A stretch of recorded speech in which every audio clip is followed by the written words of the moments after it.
아제라이드 3탄. 오늘은 렉스턴 픽업 트럭이죠. 렉스턴 스포츠 칸이랑 함께 하고 있는데요. 자, 우리나라에 과연 픽업 트럭 시장이 있을지, 앞으로 생길지, 아파트만 다닥다닥한 대도시 문화에 픽업 트럭이 정말 맞을지, 경우에 따라서는 픽업 트럭 한 대가 서 있을 때마다 아파트 주차장에서 전쟁이 난다고 하는데요. 픽업 트럭과 한국의 자동차구나 라는 이야기를 가지고 얘기를 해보겠습니다.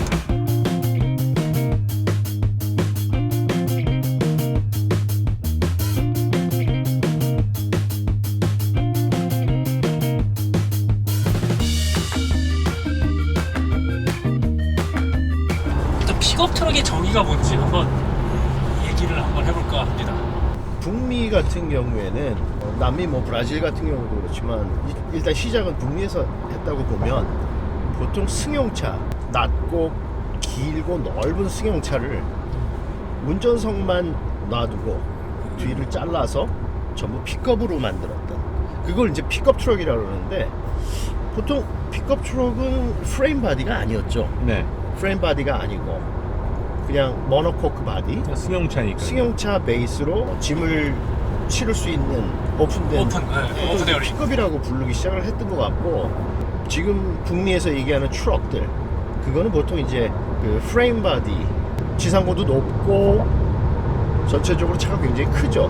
그래서 포드에서 나오는 F 시리즈 뭐 그런 트럭들, 북미에서 나오는 트럭 그러면은 우리는 보통 그런 트럭을 부르는데, 픽업 트럭 그러면은 원래 태생이 트럭은 아니었지만 승용차 베이스를 잘라서 트럭같이 만들고 높지 않은 그런 걸 이제 픽업 트럭, 픽업이라고 이제 주로 불렀던 것 같아요. 저희도 옛날에 포니 1, 포니 2 나올 때 픽업이 있었지 않습니까? 그렇죠. 그래 지금도 충무로 그 피아노상 그런 데 가면은 그때 포니 2 픽업이 지금도 쓰여지는 거 제가 봤거든요. 지상고가 높지 않기 지상고가 때문에. 낮기 때문에 올간 같은 거를 쉽게 올릴 수가 있거든요. 그렇죠. 빨리 갈 필요 없고, 또 이게 높잖아요, 화물이. 높으니까 픽업은 오픈 에어로 짐을 실으니까 높이에는 제한이 없지 않습니까? 그래서 그런 게 사실 픽업이었는데, 운전하는 스타일은 일반 승용차와 별반 없이 승용차의 정숙함, 안락함, 편리함과 함께 뒤는 짐칸하고 분리되어 있으니까 짐칸에서 어떤 역한 냄새, 뭐 짐승을 싣고 간다든지 그러면 역한 냄새가 나니까 관계없이 그냥 그야말로 마음 편하게 물건을 움직일 수 있는 그런 컨셉이었잖아요. 뭐 안전 때문인지 아니면 와일드하게 보이고 싶어서인지 트럭 셰시 베이스로 올려서 이제 픽업 스타일의 픽업 트럭이 나왔지 않습니까?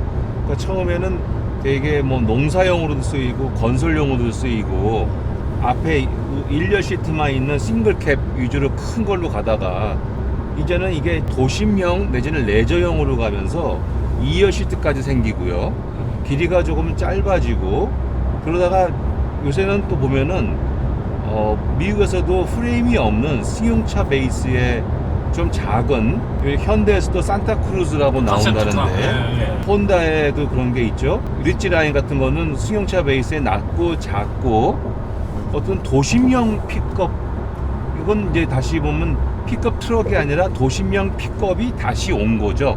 SUV 스타일로. 근데 이것이 좀 더 진전이 되면 저는 더 작아지고, 우리가 하면 준중형 정도 사이즈에서 뒤에 이렇게 깎아서 적잠을 만드는 그런 다양한 사이즈의 다양한 디자인의 픽업 스타일의 승용차 픽업, 그게 나오기 시작하면 도심 내에서의 어떤 픽업도 저는 충분히 팔릴 수 있다고 봅니다. 소울 정도 크기나 그런 예를 들어 쌍둥이나 티볼리 정도로 2인승으로 만든 작은 준중형급 정도의 픽업 트럭 수요는 상당히 있을 수 있다.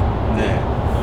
근데 이제 규정상은 그게 이제 픽업 트럭이 안 되고 결국 자가용 승용차가 돼버리고, 그렇죠. 그 적재 공간. 그건 이제 완전 라이프 스타일이 되는 거죠. 그렇죠. 라이프 스타일 때문에 사는 차.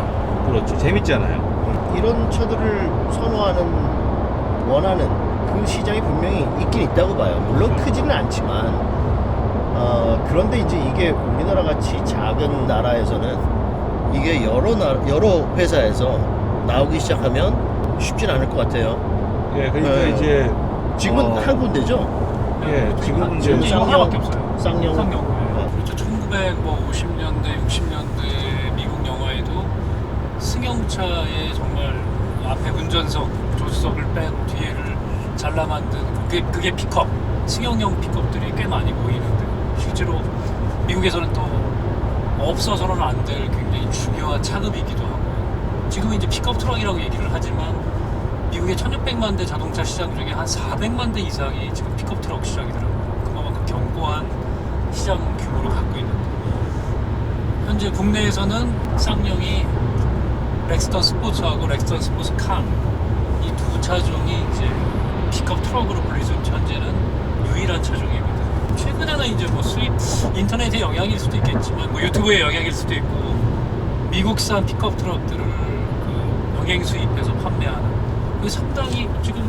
국내에서 매년 거의 100대 이상씩 팔리고 있더라고요. 중고차에서도 굉장히 인기가 있고 우리나라에 이런 픽업 문화가 픽업 트럭 문화가 과연 생길 수 있을까 자동차 문화에 뭐 그런 점에서는 어떻게 보세요?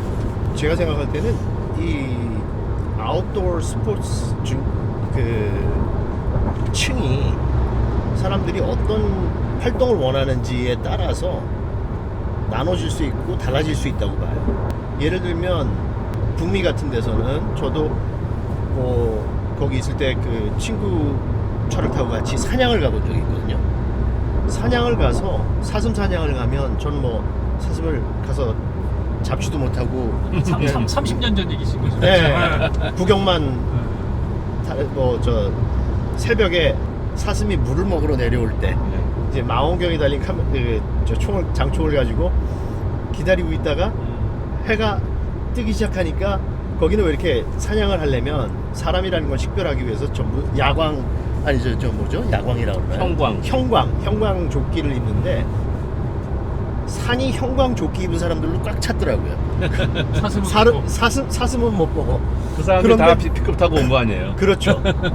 저도 이제 제 친구랑 같이 픽업을 타고 갔는데 왜냐하면 픽업 같은 거를 타고 가는 이유가 차를 타고 이제 집에 오다가 보니까는 뭐 사슴 잡은 사람들이 꽤 있더라고요. 근데 집 같은 차, 짐 실는 칸이 없는 차들은 차 앞에 후드에다가 사슴 잡은 걸 이렇게 묶어가지고 내려와. 그거 얼마나 불편해. 왜냐하면 피가 나고 네. 냄새가 나고 하기 때문에 네. 차 안에다가 실을 수는 없어요. 네. 그래서 보통 픽업을 타고 가서 픽업 뒤에다가 싣고 오는 거죠. 그리고 또 산에 나무를 하러 간 적도 있는데 미국 같은 경우에는 커다란 나무가 파란 잎이 하나라도 붙어 있으면은 그걸 자르면 안 되죠. 불법이에요. 네. 그 죽은 마른 나무, 죽은 나무 그걸 이제 전기톱을 가져가서 자르고 그걸 토막을 내서 가지고 싣고 오는데 그런 용도에는 픽업이 딱 좋죠. 픽업 트럭이 딱 맞는 용도죠. 오픈이 돼야 되니까. 네. 그리고 또 미국의 스포츠 중에 제트스키 있죠. 네. 제트스키를 타러 간다든지 아니면 스노우모빌 스노우모빌 같은 걸 타고 가려면은 오픈된 곳에다가 실어야지 SUV 같은 데 들어가지도 않잖아요. 근데 그런 스포츠들 할 때는 많이 사용들을 하는 것 같아요. 그리고 낚시하는 사람들도 아예 픽업 트럭 뒤에 의자가 이 뒤쪽을 보게 그죠. 뭐 두 명이 앉을 수 있게 해가지고 거기에 앉아서 낚시를 한다든지 그런 스포츠들이 늘어나면 아마 그런 시장도 있지 않을까? 라는 생각이 들긴 해요. 네. 픽업인데 사실 국내에서도 예를 들어서 오랜만에 뭐 처가에 갔더니 거기서 시골에서 김치도 이만큼 담가주시고 마늘 장아찌도 이만큼 주시고 그러면 그 차에 싣고 오면 만약 SUV라 그러면 트렁크하고 연결되어 있으니까 냄새가 나잖아요 사실은. 근데 저기 픽업에 뒤에 실어 놓으면 완전히 차단되니까 그런 장점도 있겠죠. 짐칸 덮개를 열고 넣고 닫고 하는 그런 문명적인 행동에서 벗어나서 자유로움, 와일드함, 그냥 턱 넣고 그냥 턱 가면 되는 그런 느낌이 참 사람들이 좋아하는 것 같아요. 근데 이제 아까 저희도 휴게소에 경험했지만 자유롭게 뒤에 싣고 왔는데 휴게소에서 다 같이 일보러 가려고 보니까 누가 짐을 봐야 되잖아. 짐이 다 보여서 아 이거 우리가 교대로 아까 짐 봤잖아요. 왜 언제 오지 기다리고 앉아있는 짐 보는 사람. 아니 텍사스 같은 데서 황무지에 혼자 픽업 타고 가면 뒤에 짐줄까 누가 건드릴 사람이 누가 있어요. 그렇죠. 근데 우리 같이 조밀한 사회에서는 아 이거 덮개가 있어야 되겠구나. 미세먼지도 많고. 네. 인생은 짧지만 데크는 길다. 우리나라에서 픽업 트럭의 가능성을 조금 생각을 해보면 근데 귀농 인구들이 점점 많아지잖아요. 또 식구들이 오면은 같이 차를 탈 수 있고 이렇게 오픈된 스페이스가 맞습니다. 있는 적재 공간, 적재함. 뭐 이거 삽도 막 던져 집어넣고 막 그렇죠. 얼마나 좋아요. 이거는 굉장히 필요할 것 같아요. 그리고 뭐 귀농하는 사람들이 꼭 농사를 많이 짓지 않더라도 트랙터를 얼마 전에 몇 개를 디자인을 했는데 그 중에 이제 작은 트랙터들은 미국에 수출을 주로 하는 용도인데 어떤 사람들이 그 트랙터를 사느냐면은 트랙터 회사에서는 허비 파머라고 해요. 하비 파머. 네. 취미로 농사 짓는 취미로 사람들. 농사를 짓는 사람들. 아. 그러니까 허비 파머 같은 사람들이 이런 픽업 트럭이 딱 어울리지 않을까. 싣고 다니면. 네. 또 단독주택에 있고 차고도 따로 있으면서 그런 전원 그러니까 시골길 달리고 삽이랑 뭐랑 다 넣고 그냥 그래서 막 장화 갈아 신고 삽 꺼내 갖고 작업한 다음에 그걸 승용차로 갔으면 옛날에 우스갯말로 왜 농촌에서 농사 짓는 분들이 돈을 벌면 갑자기 에쿠스를 산대요. 그럼 에쿠스를 사갖고 이제 밭에 일하러 가면 트렁크 열고 삽하고 장화하고 꺼내가지고 일한 다음에 다시 트렁크 닫고 에쿠스 타고 집에 온다 그러던가. 그게 더 멋있는 거 아니에요?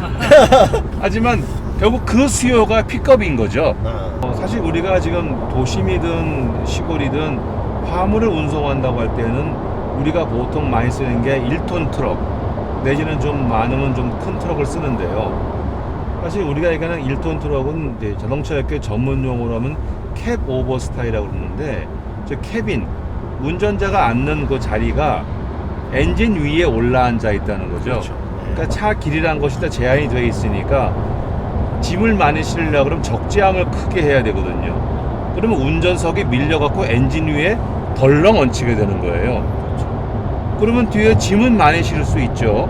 제가 기아할 때도 이거 봉고 트럭 현대 포터와 경쟁하면서 적재함을 어떻게 하면 많이 더 키울 수 있을까. 그래서 뭐 광고할 때도 생수통 몇 개가 올라간다 뭐 그걸 막 세일즈 포인트라고 그랬거든요. 그럼 그것은 화물을 운송하기 위한 화물 운전자를 위한 트럭이 그렇죠. 되는 거고요. 네. 그렇게 되면 엔진 위에 올라가 앉아 있으면 소음 올라오죠, 진동 올라오죠, 또 그 열이 올라옵니다. 운전석이 앞까지 가 있으니까 충돌할 때 굉장히 위험하고요. 그렇죠. 그래서 여러 가지로 안 좋은. 하지만 짐은 많이 싣고 다닐 수 있는.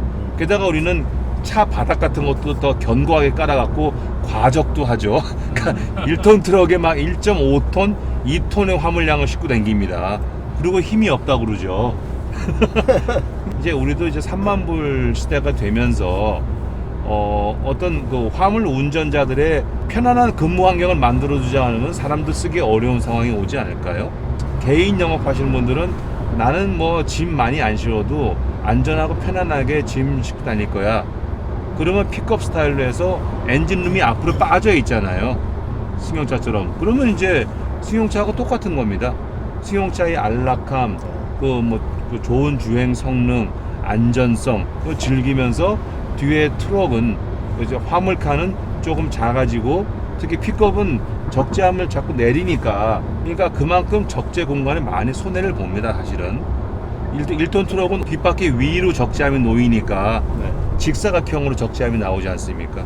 근데 픽업은 이렇게 바퀴가 툭 튀어나오잖아요. 근데 그럼에도 불구하고 적재함을 최대한 낮추면은 짐을 올리고 내리기가 편하고 그다음에 운전하고 다니기 편하고 그래서 그런 의미에서 자영업으로 운송하시는 분들 앞으로 픽업을 많이 쓰시지 않을까. 특히 도심 내에서 나이 드신 분들 저는 그렇게 봅니다.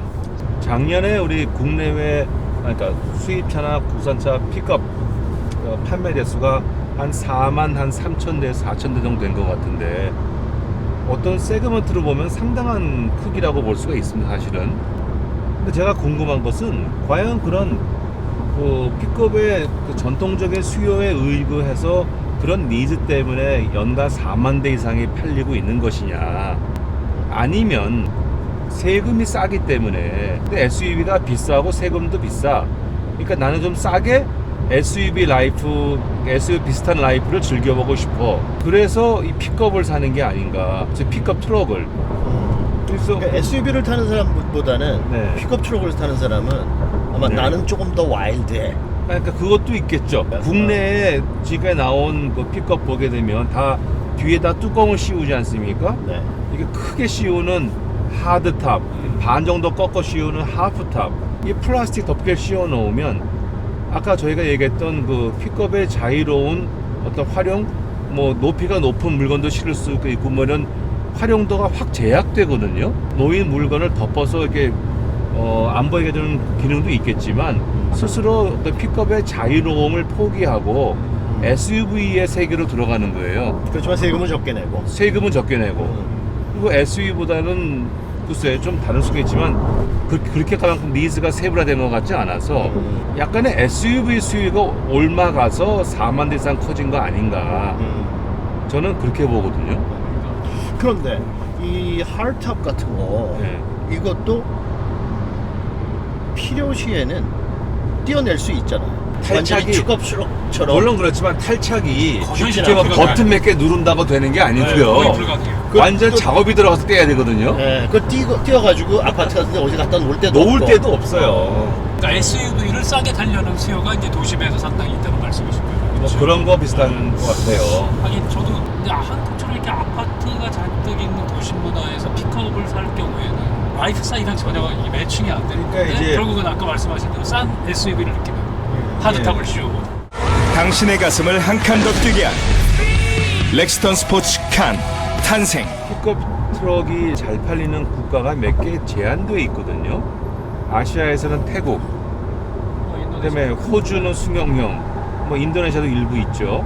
그다음에 브라질. 북미, 브라질, 유럽은 픽업 시장이 없잖아요. 그럼 유럽에는 전원 생활하는 사람이 없고 유럽에는 그런 그 농사 짓고 뭐 이런 사람이 없냐 이거죠. 그럼 유럽은 그렇죠. 픽업이 왜 안 될까?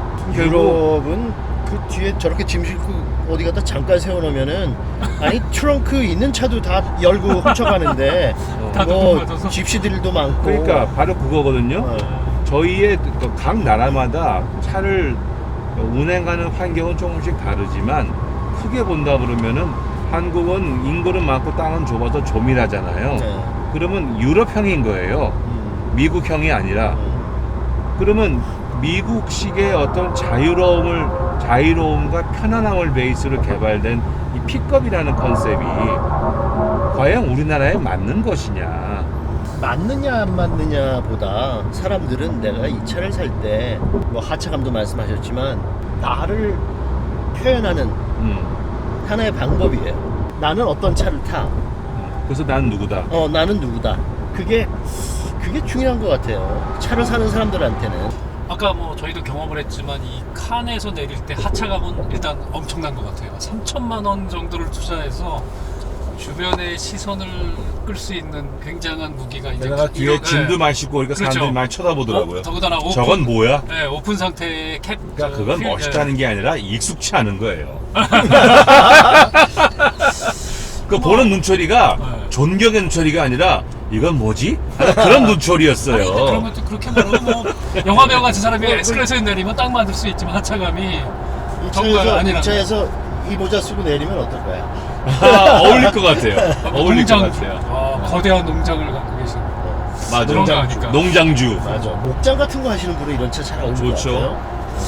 이제 저도 미국에 출장 여러 번 갔을 때 이제 미국 친구들한테 왜 픽업 트럭이 필요하냐 물어보면 결국은 다 그 얘기더라고요. 대도시에서 사는 사람들은 사실상 똑같이 픽업 트럭이 필요가 없는데 주로 그레이트 플레이트 쪽에서 서부 쪽에서 살거나 하는 중부에서 사는 사람들이 다 가정집을 갖고 백야드가 있고 게러지가 있는데 예를 들면 소파를 100만 원짜리 소파를 사서 우리말로 택배 형태로 봐주려면 화물 운송비로 또 100만 원을 내야 된다. 결국은 픽업에다가 자기네가 필요한 가구든 소파든 다 싣고 그렇죠. 그런 실용적인 용도 때문에 아니, 트럭이 필요하다는 네. 얘기를 하더라고요. 레저와 라이프 스타일이 아니라 정말 실생활에서 필요하다. 네. 미국에서는 이사를 할 때도 네.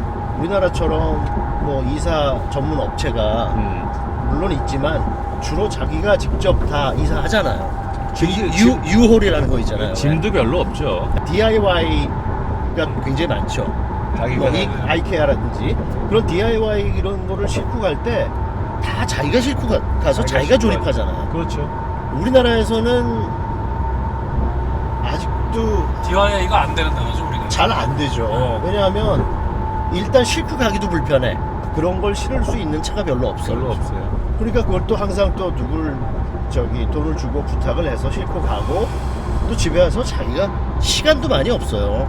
이걸 조립을 하고 뭐 할 시간이. 그걸 언제 그러고 앉아 있어요? 그러니까 그런데 우리나라에 이케아가 들어온 지가 얼마 안 됐잖아요. 네. 내가 보기에는 이케아가 들어오는 거는 이 라이프스타일의 우리나라의 변화 때문에 이제는 들어올 때가 됐다고 생각을 하는 것 같아요. 왜냐하면 토요일 날 직장이 대부분 쉬고 네. 일요일 날 쉬고 사람들이 그래서 뭐 캠핑도 많이 하고 레저 활동도 더 많이 하고 그리고 DIY를 할 수 있는 어떤 시간적인 여유 그다음에 정신적인 여유도 생기는 것 같아요. 그러면서 조금씩 이 라이프스타일이 변해가기 때문에 이런 차는 앞으로 가능성도 있을 것 같아요. 아주 크진 않겠지만 물론. 유럽은 또 농업도 많이 발달했잖아요. 그렇죠. 와인도 그렇고 뭐 많잖아요. 네. 근데 픽업을 안 쓰거든요. 거기는 이제 승용밴 시장, 르노 마스터 같은 그런 시장들이 이제 농촌에서 굉장히 많이 쓰여요. 그걸 많이 써요. 네, 미국은 또 그렇진 않은데 픽업인데. 그러니까 자동차에 대한 이제 문화가 되게 다른 부분인 것 같은데요. 생활 패턴이랑 생각해 보면은 한국이 이제 자동차 문화는 지금 이제 유럽도 굉장히 한국도 굉장히 유럽 차들 수입차의 강세인데 최근에 하여튼 어쨌든 픽업이라는 픽업 트럭에 대한 관심과 수요들이 꽤 생기는 것 같아요. 근데 이제 우리 김태환 대표님 말씀대로 하차감 때문에 이거 픽업만큼 또 하차감 시선 끌기 좋은 차가 별로 없지 않습니까? 이 덩치에. 그 이외에 긍정적 기능 요소로서 픽업 트럭이 가져다주는 이 우리나라의 하나의 또 다른 자동차 문화가 생길 수 있을 겁니다. 일단 차종 자체가 다양화되는 거니까 우리나라 외건도 안 되는데 이런 것들이 다양하게 들어오면 우리나라 자동차 문화가 막 활성화되고 또 적재함 쪽에 그 튜닝이든 뭐든 얹으면서 그런 관련 튜닝 사업도 발달할 수가 있고요.